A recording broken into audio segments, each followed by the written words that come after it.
The 5th year of my marriage to James Stewart, my sight, which had been lost for 3 years, finally returned. I couldn't wait to share this good news with him, but unexpectedly I ran into his mistress. A woman mocked me coldly, even resorting to tearing at me, and finally pushed me down the stairs, plunging me back into darkness. As my consciousness faded, I heard her playful voice, "James, I know you're busy, but I specially let you take it easy so you wouldn't have to deal with that blind woman anymore. Look how much I care about you. Shouldn't I be rewarded for that?" When I opened my eyes again, it was already the 5th year of my marriage to James Stewart. I was eager to tell him this good news. Years ago, because I angered a big shot in the capital circle, my eyes were injured and I could no longer see the light. However, my lawyer husband, James Stewart, who has been married to me for 2 years, has never looked down on me and always treats me like a treasure. I took a taxi to James's law firm and walked to the door of the office on the 2nd floor. Looking inside through the small glass window on the door, I found James in a close embrace with a strange woman. A moment of surprise caused me to lose my balance, and as I stepped back, I bumped into the railing behind me, sending a sharp pain through my back. After some contemplation, I ultimately decided to pretend that I was still blind, acting as if I knew nothing. I gently knocked on the door, the sound startling the two who were tightly embraced. When they hurriedly put on their clothes and opened the door to see me, they exchanged a relaxed glance. "What's wrong, Emma?" "I was talking to a client. Do you need to speak with me urgently?"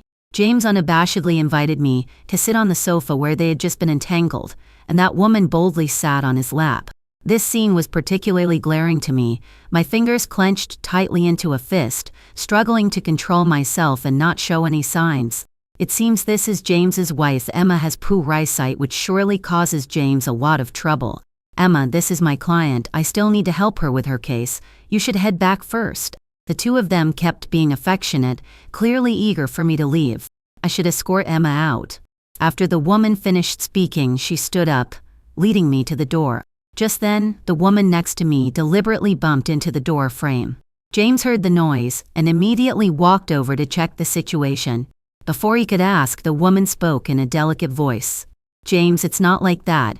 Emma has poor eyesight. She must have accidentally bumped into me." After hearing this, James, without much thought, believed her words directly and started scolding me. "Emma, you've been here so many times, don't you know to walk carefully? Why did you intentionally bump her against the door?" With one sentence, I was sentenced to death without even a chance to defend myself. "Do you know my client is in poor health? If you're feeling uncomfortable, just hurry back, don't cause a scene here, okay? And no, come back in the future. I'm very busy and I don't have time to take care of you, and you're always causing trouble for my clients." After saying that, James walked straight into the office and slammed the door shut. I bit my lip, with no energy or need to explain any further, and silently walked to the staircase. Just as I was about to step down, that woman whispered in my ear, "Do you think James loves you more or me?" Her words left me stunned. Just as I was processing this, she pushed me hard with both hands. My frail body couldn't withstand the force, and I rolled forward, falling heavily down the stairs. I squinted my eyes only to find myself enveloped in darkness again. In a state of haziness, I heard a sulky voice coming from above the stairs. "James, it was Emma who tried to push me, and she even hurt my arm. She fell down while struggling herself. You know she's blind, it's normal for her to fall. James, you care for me the most. You won't blame me, right? I will repay you well." Then, I heard that gentle voice that tells me stories every night. But her words were emotionless. Though what she said was devoid of emotion. "As long as the person is fine, call an ambulance. This matter will be treated as if it never happened." At that moment, how I wished this was just an illusion, but the pain in my body became more pronounced, and my consciousness grew increasingly blurred. Yet that cold, heartless statement became clearer. In my daze, I felt a headache, and suddenly realized what had happened, instantly becoming alert. I opened my eyes. The glaring sunlight made me realize my vision had returned. "You finally woke up, you know, your eyes are just fine. How could you be so careless to fall down the stairs?" An anxious voice reached my ears, but it wasn't James, whom I had longed to see. It was the attending physician in charge of my treatment. "I just called your husband, he didn't answer." "I'll take you back later," the doctor said. I was stunned, and then tears streamed down my face. The pain in my heart grew stronger. Why didn't James come to be with me? Is he really with that woman? In an instant, I remembered his words before I lost consciousness, clutching the blanket tightly. Tears streamed down uncontrollably. I can't believe that person could be my James. How could he possibly say something like that? He is clearly the one who loves me the most. After a struggle within myself, I tried to make myself forget everything. Doing my best to numb my heart, I rejected the doctor's good intentions and took a car home by myself. The servants at home immediately came to help me. The lady is back. I usually don't like having people follow me when I go out, so they naturally didn't know I had regained my sight. Seeing their strange expressions, I almost immediately realized they were hiding something, perhaps related to James. He has returned. Although I was in a bad mood yesterday, you really have a problem. Don't cause trouble next time. I usually deal with many female clients. Don't always be unreasonable, otherwise, how can I afford to support you? James's voice came from upstairs. I turned my head towards the sound and saw him disheveled, with lipstick marks on his neck and face. I almost immediately suppressed my surprise, pretending I didn't see anything, holding back my grievances and pain. I don't know why I have to pretend like this.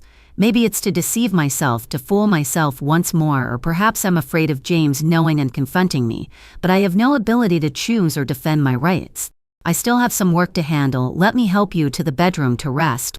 James lied effortlessly when he reached out to support my arm. I coldly pulled away. I can manage myself. You don't need to help me. I want to go to the media room for a while. As I said this, my voice trembled slightly. I hoped he would say he was willing to accompany me, longing for him to not have really brought someone else home. However, James seemed to think I was just throwing a tantrum. After a cold snort, he let go of my hand and walked straight back to the study, slamming the door shut behind him. I could only endure, the pain in my heart gradually numbing as I slowly walked towards the media room. After holding back tears for a long time, I finally played the movie, then walked over to the computer. I remembered the surveillance footage was right here. Having not used the computer for a long time, I felt a bit lost, and it took me nearly 20 minutes to find the location of the footage. I silently prayed in my heart that James really was busy with something, and that everything about him could be explained. In the turmoil and anticipation within me, I opened the surveillance footage, rewinding to the moments before I got home. What came into view was James passionately kissing a woman I had never seen before, completely unconcerned that there were servants in the hall. I stared at the usually self-disciplined, reserved, and composed James, not expecting him to show such a free-spirited and passionate side. Moreover, this was in front of the stranger, and my mood instantly calmed down. My hand holding the mouse couldn't help but tremble, and I reluctantly clicked on the previous daily surveillance videos again. Upon watching this, it truly shattered my heart. Almost every day, James would bring different women home right in front of me. I recalled how he always told me he had cases to handle and guests to entertain, when in reality, he was just greeting me and then directly taking the women into the study. He knew I was visually impaired and couldn't see any of this. There was even one time when he went so far as to hug other women intimately in front of me. I stared at the dense surveillance footage on the computer. My heart was in turmoil, desperately trying to convince myself. I hurriedly tried to turn off the computer. As long as I don't watch these surveillance videos, I can pretend that nothing has happened. I thought this could fool myself, numb myself, and continue to be with James without guilt. While I was in a fluster, I accidentally clicked on a surveillance video. It was last year's footage. Just one glance, and my face immediately turned pale. The man in the video was the big shot from the Capital Circle who once tried to assault me, and also the beginning of my love story with James. At that time, when I was having dinner with the investors, this man tried to force himself on me. Thankfully, James saved me, but that man came to my house and caused a scene. In the end, James gave me an incredible sense of security. He told me that he had sent that man to prison, and that I shouldn't work anymore but stay at home and he would protect me. And now, how could that man appear at our home while he is serving his sentence? I watched the two of them chatting happily on the surveillance footage, and I could hardly believe it all. He could show up at our home at this time. It means that James never actually prosecuted him back then. Why did he deceive me? Why let go of the person who harmed me? I suddenly felt weak, stepping back to steps, unable to hold on to the chair, and collapsed to the ground. I took a deep breath, but I felt like I couldn't catch my breath. As the surveillance footage played, the truth gradually came to light. It turned out that the man who tried to assault me back then, James, did not appear by chance. He did it to cover up that man's crimes. He didn't expect me to escape, so he pretended to save me, but in reality, it was to protect his own interests. What shocked me even more was, when I was blinded by that man, James was actually there too. He acted as if he knew nothing and in the end pretended to seek false justice for me. Was everything just a lie? At this moment, I could no longer find a word to defend James, nor could I find any reason to deceive myself, telling myself that I still loved him. I almost exhausted all my strength. Trembling as I got up, I leaned against the table and gasped for a while, before I regained some strength and rushed out the door.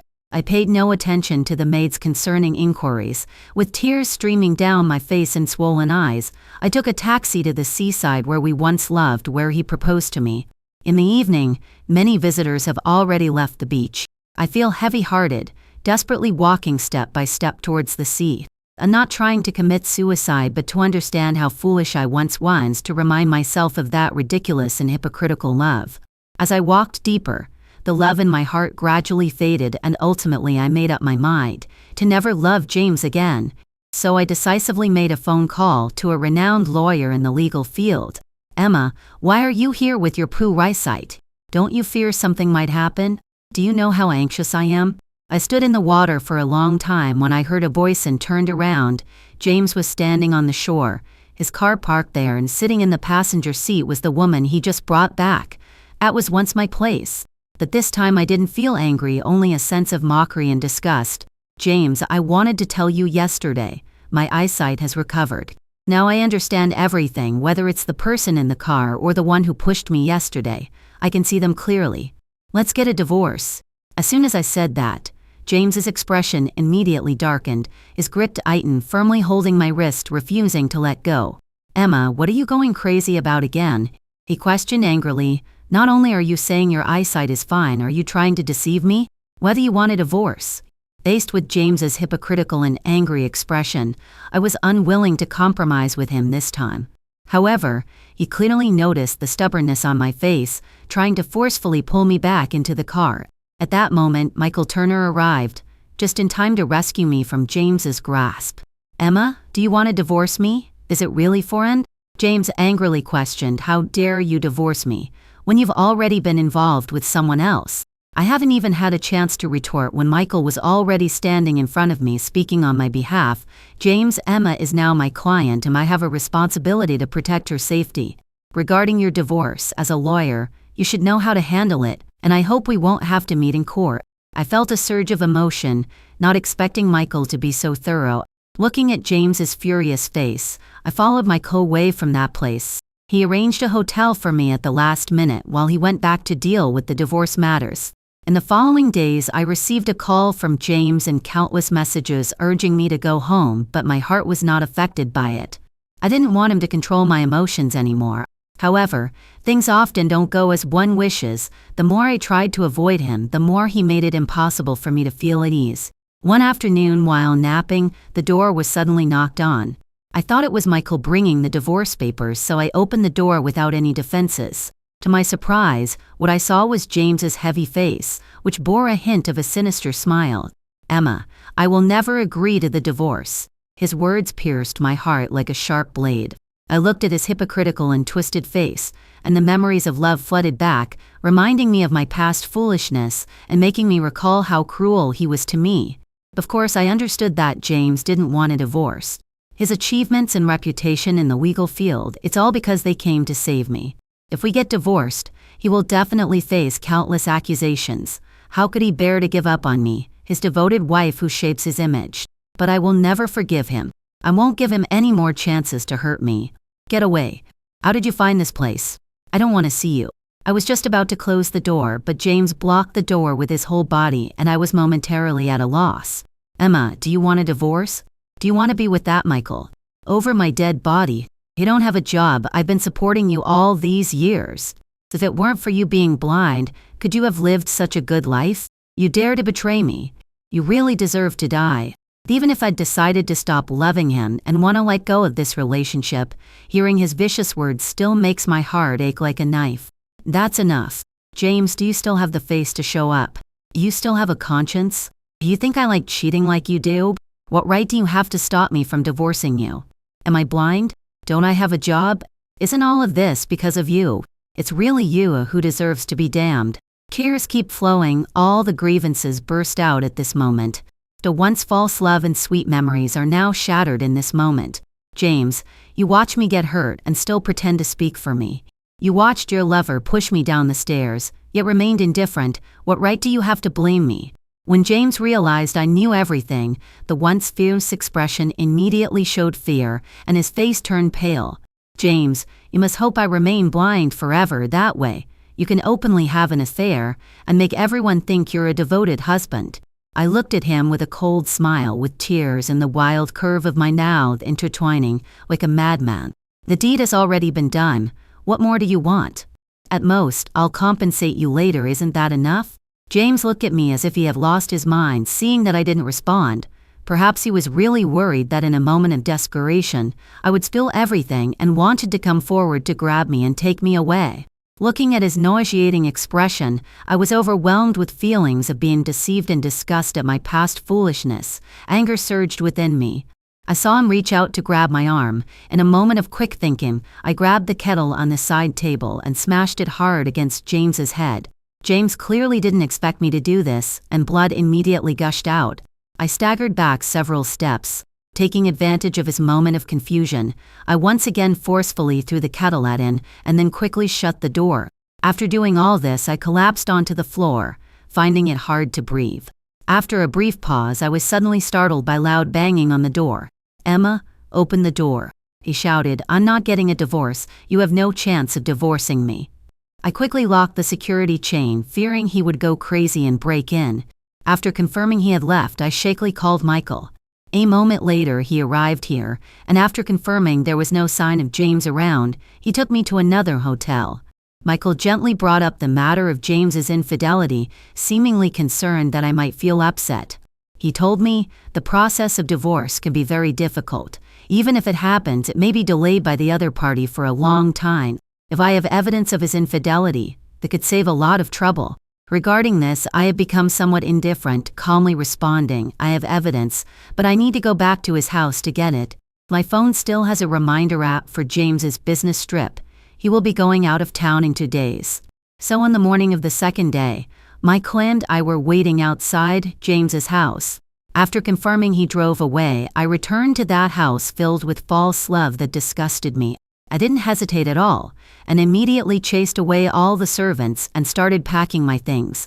I took the hard drive that stored the surveillance videos and stopped in front of James's study. Then it stopped in front of James's study. There must be evidence here of James dealing with the big shots in the capital circle, or even materials implicating them in crimes. Once, I believed he was innocent and unblemished, not tainted by any dirty dealings. But now, looking back at his hypocritical face, remembering how he pretended to care about my blindness, I'm starting to doubt his innocence. I tried various passwords in front of the safe, but I was never able to open it, so I had to give up and start sorting through my things. After living with James for so many years, the only things I can take with me are just a small box of my own belongings, and the discs containing all the surveillance videos. Everything related to James I packed up for the garbage collectors to deal with, and I burned the photos directly. I don't want to leave any traces of our love. If it weren't for my lack of strength, I could have filled that sea. I want to completely sever ties with him, and I don't want him to be part of every moment of my life anymore. When I walked out of the house, I saw Michael holding a document in his hands, surprised that he actually opened the safe. As I opened the door, the sunlight was blocked by a large figure. James actually came back. Wasn't he supposed to be at the airport? Could it be that the servant called him? But he never used to give up work for me. "Emma, you brought this lover home while I was away, didn't you?" James angrily questioned me. However, I saw grievance and disappointment in his anger, as if his beloved woman had abandoned him. This thought made me want to laugh. How could he possibly love me? I didn't want to pay attention to his impotent rage, shoving him aside to leave. James tried to grab me, but was blocked by Michael. I quickly walked out, leaving him shouting behind me, "Emma, Emma, come back here. On what basis do you dare to go with him? Come back." I heard a choke and despair in his voice, but I didn't turn back. "Michael, the evidence in my hands proves his infidelity, and there's quite a lot of it. If he doesn't agree to a divorce by mutual consent, then let's file a lawsuit. Michael handed me the plate and passed me the documents in his hand. I felt it necessary to see what was inside. These are all evidence of James helping the wealthy commit crimes, but I won't make the decision for you. After a moment of silence, I eventually took the documents. I wanted to see for myself just how many disgusting things James had done. Maybe it would hurt me again, reminding me of my past foolishness, but I knew only this way could I become more clear-headed. After returning to the hotel, I carefully reviewed each document. Almost all of them were cases he handled for various big shots that were not meant to see the light of day. It also includes the cases against that man whom I once sued. What surprised me was, in these two cases, James was not only the lawyer but also a witness who cleared that man of charges, and in the end came to deceive me. Even though I already knew the truth, seeing all the evidence still caused me great pain. Thinking back to how I foolishly loved this man, and how James helped destroy my wife, my body involuntarily hunched over, unable to stop dry heaving on the ground. Tears streamed down from the corners of my eyes, and the hatred in my heart grew stronger. After I calmed down, I handed all the documents to Michael. This time I was determined to make James pay the price.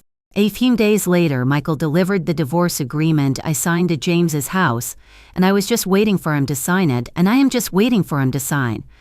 But I know it won't be that simple. Late at night, my door was pushed open violently.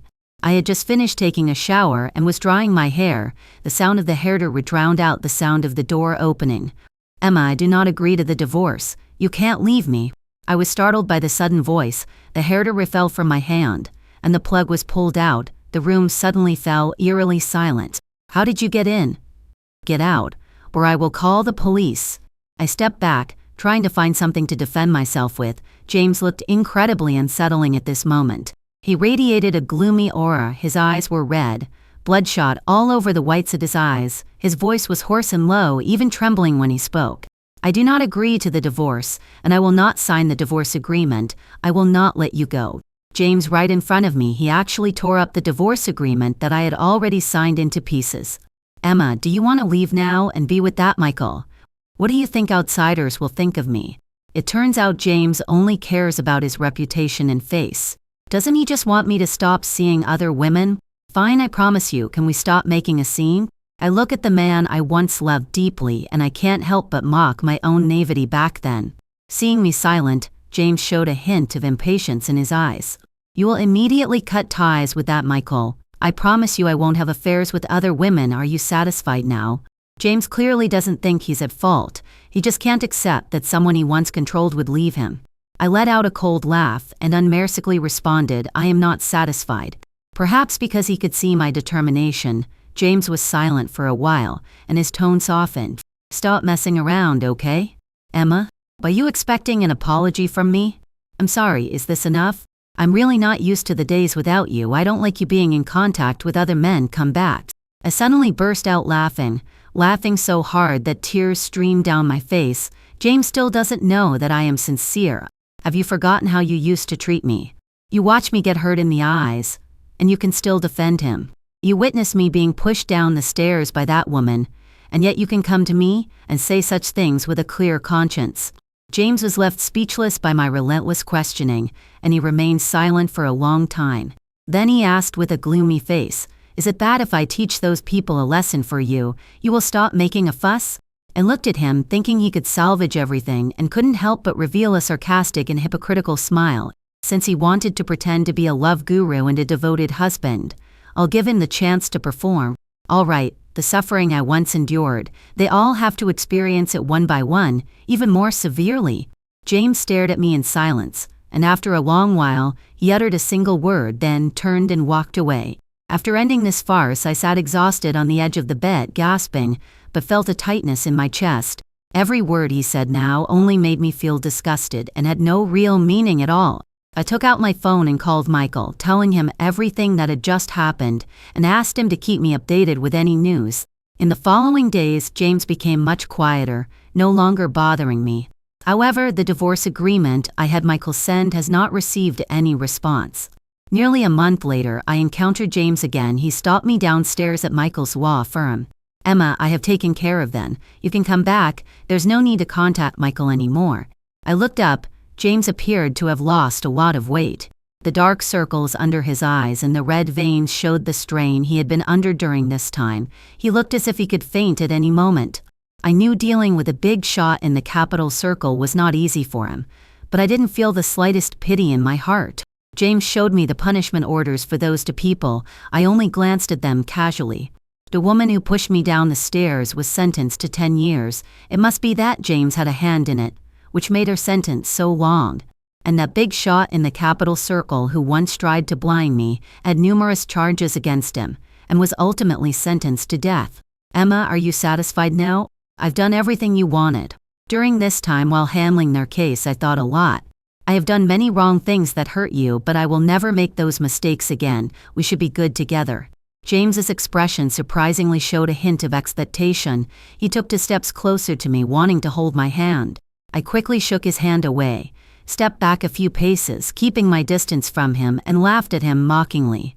When did I ever say I would forgive you? They are guilty, and you are an accomplice too. The moment I learned the truth, there was no longer any possibility between us. I will never forgive you. I took out the divorce agreements from my bag, not knowing how many copies I had, and slammed them down on him. James's hand, which I shook off, hung stiffly. The divorce agreement grazed his cheek. A red mark was left behind, and his tears almost burst forth instantly. His eyes were filled with shock and disbelief, as if he never expected that I was truly determined to divorce him. How is that possible? Why? You clearly said you would love me for a lifetime. James angrily kicked the fallen divorce agreement aside, his eyes filled with uncontrollable sadness and grievance. Love you for a lifetime? Never leaving you. Weren't those words you once said to me? But what did you actually do? In the end, you still chose betrayal? Moreover, your love has always been fake. My rebuttals made James feel devastated. His proud head hung low. No, I do have feelings for you. Although I did deceive you at first, I truly fell in love with you later. I never intended to betray you. I just can't argue with him about the affair and couldn't help but smile sarcastically.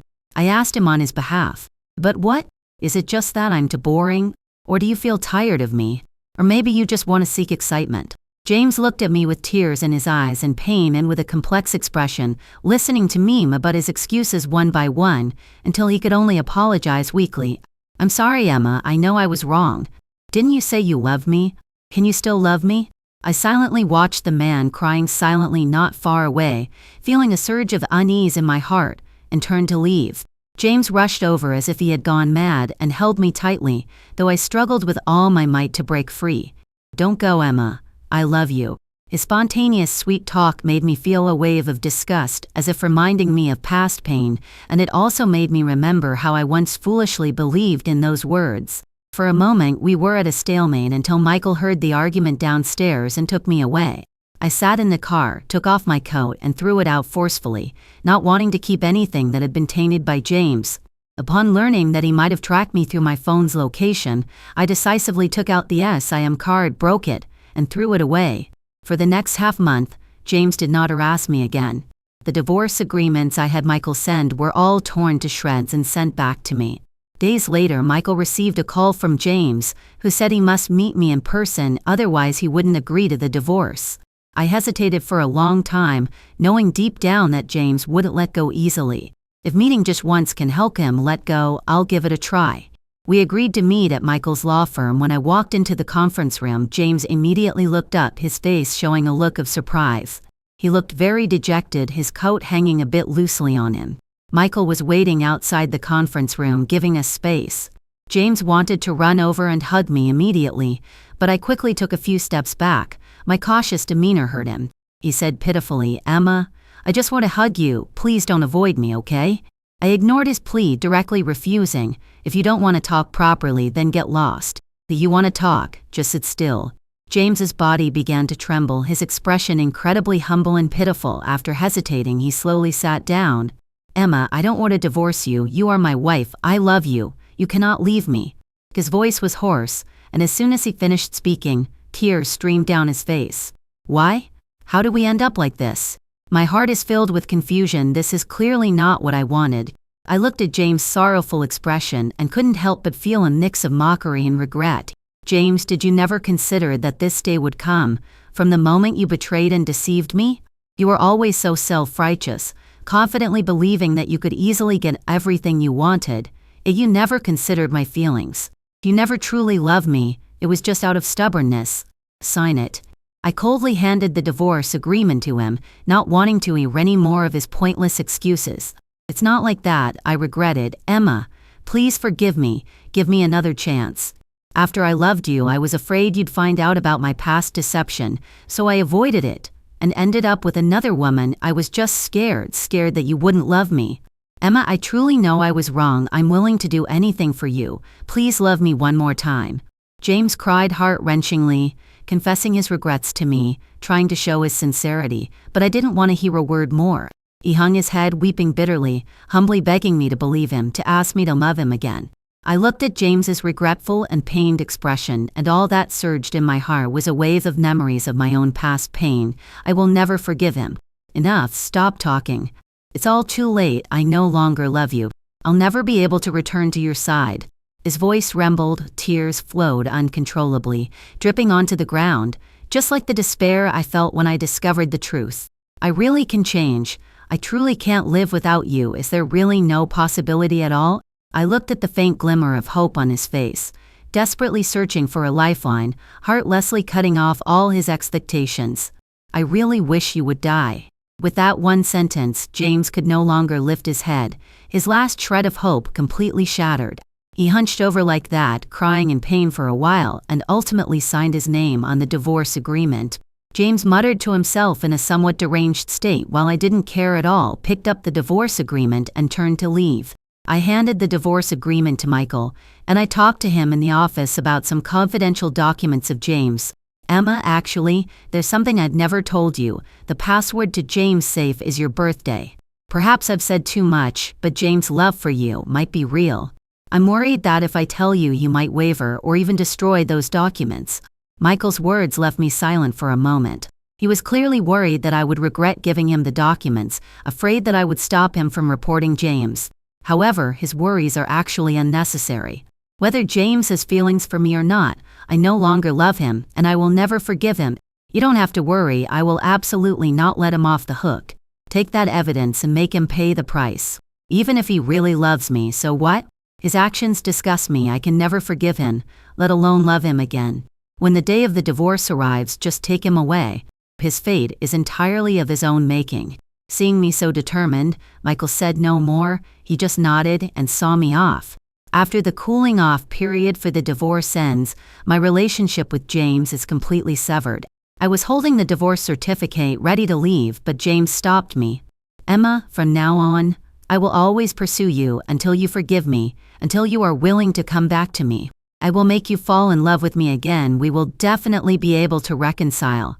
James looked at me with deep affection, smiling at me, but there was a hint of bitterness in his smile. He leaned closer to me, his smile warm, but in the next second, he was handcuffed by the police behind him and taken away. I watched him in a flustered and nervous state. At the moment he was taken away, the long-suppressed emotions finally let out a sigh, and I chuckled softly twice. James has done too many dirty things, and may face the death penalty. In any case, he will no longer appear in my life. I have completely freed myself from him, and made him pay for the pain he caused me in the past. I took a deep breath. Tears welled up again in the corners of my eyes. This time it was tears of relief. After handing the final payment to Michael, I boarded a bus to another city. I want to say goodbye to this city, and sever ties with the pain of the past. When I passed by that sea again, the heaviness in my heart had dissipated, and there were no more ripples.